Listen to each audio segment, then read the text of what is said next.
Cinema అదిరిపోయింది. Direction second half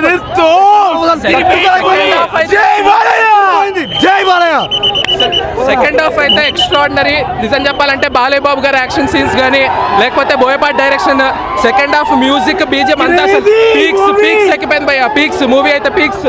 Balayya Babu movie బాగుంది, ఇష్టం. మూవీ చాలా అవసరం ఉంది. Only Balakrishna can do this role, no one can fit in to this. It was very good, very అవసరం, so nice. జై బాలయ్య, జై బాలయ్య, జై బాలయ్య. బాబులకే బాబు బాలయ్య బాబు గారు. అఖండ సినిమా 1 చూసాం ఎంత బాగుందో. అఖండ 2 1 మించుంది సినిమా.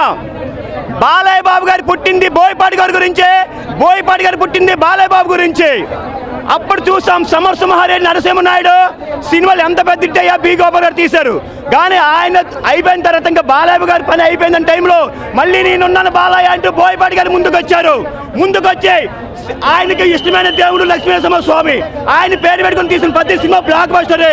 నేనున్నాను బాలయ్య 2024 నుంచి 29 వరకు బాలయ్య బాబు ప్లాపులో ఉంటే నేనున్నాను బాలయ్య అంటే బోయపాటి గారు ముందుకొచ్చి సినిమా తీసే అప్పుడు సినీ ఫీల్డ్కి ఒక ప్రాణం పోశారు బాలయ్య బాబు గురించి బోయపాటి గారు.